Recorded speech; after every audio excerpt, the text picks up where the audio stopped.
Hello, and welcome to my little corner of the internet. My name's Katherine, your hostess, and today is Stoner Thoughts. We're going to be talking about the observer effect. So while the intro is playing, why don't you go get ready for Stoner Thoughts?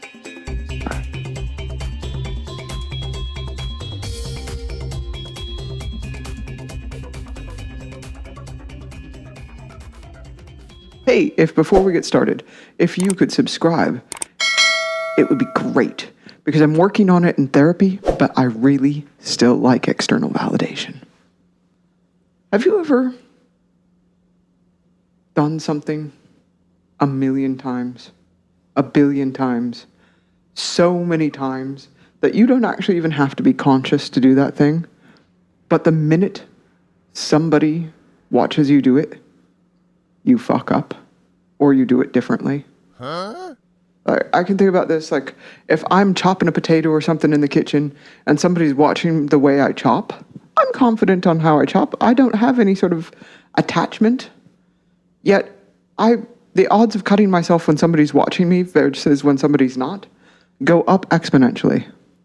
It's the same with playing an instrument.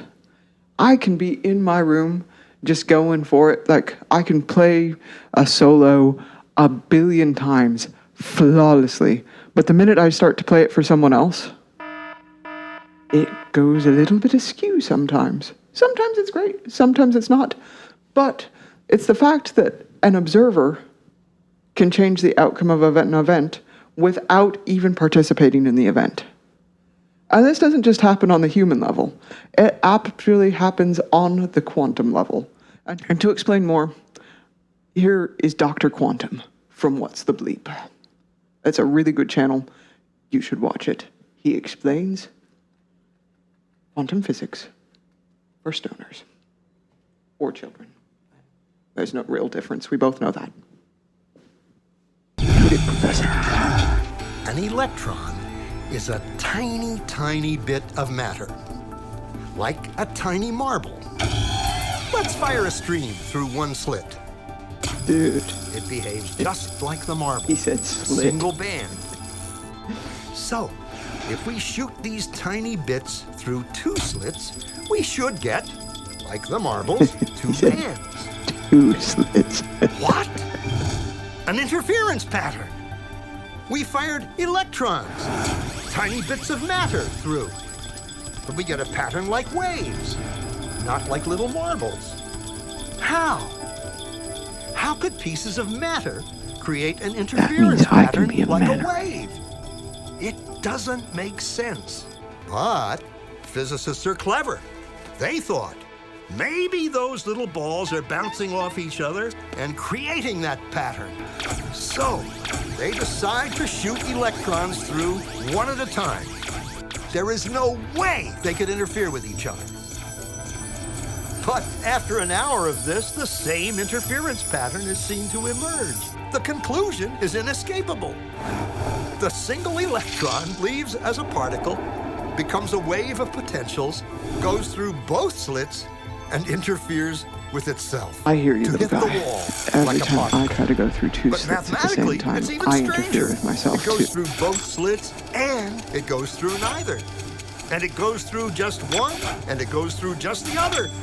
All of these possibilities are in superposition with each other. But physicists were completely baffled by this. So they decided to peek and see which slit it actually goes through. They put a measuring device by one slit to see which one it went through and let it fly. But the quantum world is far more mysterious than they could have imagined. When you're observed, When they observed, you only go through the electron one went slit. back to behaving like a little marble. It produced a pattern of two bands, not an interference pattern of many. The very act of measuring or observing which slit it went through meant it only went through one, not both. Particle man. The Particle electron man decided does to whatever act fucking differently. Except So it was when he's aware alone, he's secretly a It wave. was being watched. All right, Professor. Thank you once again for your information. And go check them out. I'll post a link below in the comments. watch all of their videos and subscribe to them and like, because they're great. So the outcome can be changed by observing on a quantum level. And it's got me thinking, when I meditate, your instructors and everything when you first learn are just observe your breath. You know, when you're inhaling and exhaling, inhale, exhale, and just inhale and exhale, and just observe your breath. Don't change it.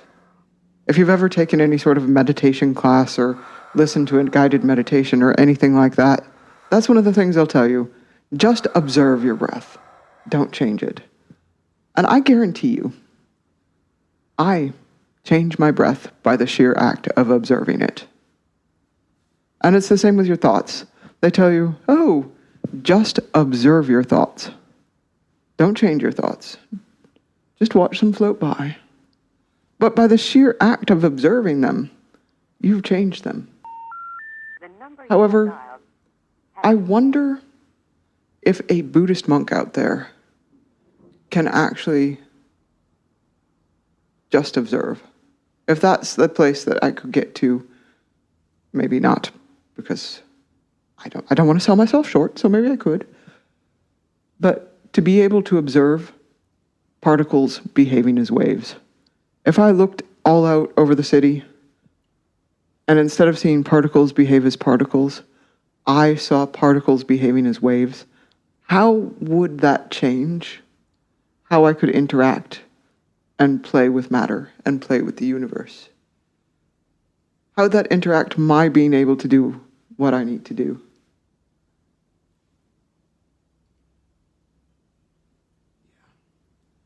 Because that's what we think about on Stoner Thoughts. We take one concept, change it into another concept,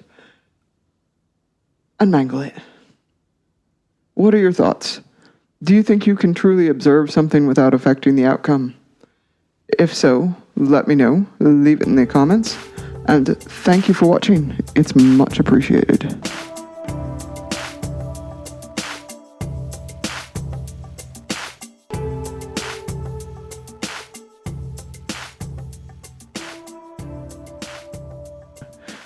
I love you, left slit. You're my only slit. See, the camera proves it.